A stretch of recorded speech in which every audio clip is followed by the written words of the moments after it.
السلام عليكم ورحمة الله وبركاته.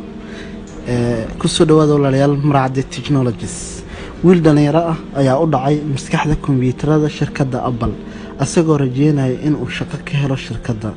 wiilkan dhalinyarada ah oo u dhashay wadanka Australia midka oo kabiir ku ah tiknoolajiyada ayaa u dhacay maskaxda kombiyuutarada shirkadda Apple laba mar asagoo rajeynaya in shirkadda shaqo siiso. hadda waxa uu wajahayaa eedeynta dhicidda kombiyuutarada. wiilka oo 17 sano jir ah waxa uu dhiganayay iskuul lagu magacaabo Atlanta ayaa markii ugu horeysay u dhacay shirkadda mainframe-keeda December 2015 asagoo waqtigaas jiray 13 sano. wuxuu mar labaad u dhacay shirkadda maskaxdeeda 2017 asagoo jira 15 sano. markani waxa uu la degay xogihii shirkadda. markan labaad ayaa ay ogaadeen shirkadda Apple kadib shirkadda waxa ay wargelisay FBI-da.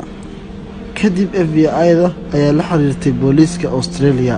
wiilkan oo adeegsanaya tiknoolajiyad casri ah oo ay ku dheehan tahay khibrad ayaa abuuray kalsooni been abuur ah si uu u jabiyo Apple server asagoo isaga dhigayo qof ka mid ah shaqaalaha shirkadda.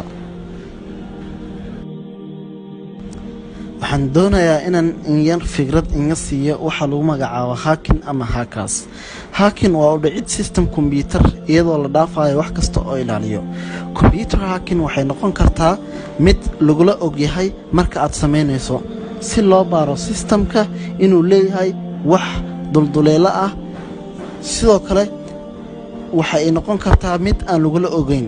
ujeedka loo sameynayo ayaa ah in shirkadda macluumaadkeeda la gurto ama la baxo. dadka sameeyo shaqada noocan ah waxaa loogu yeeraa hackers. badanaa waa khubaro ku takhasusay ammaanka systemka kombiyuutarada. dadkan ayaa adeegsada software loogu talagalay inay u fududeeyaan u dhicista systemka. dadka noocan ah waxay u kala baxaan noocyo dhowr ah oo ka kala turjumaya shaqada ay qabtaan caadi ahaan iyo sida ay u qabtaan.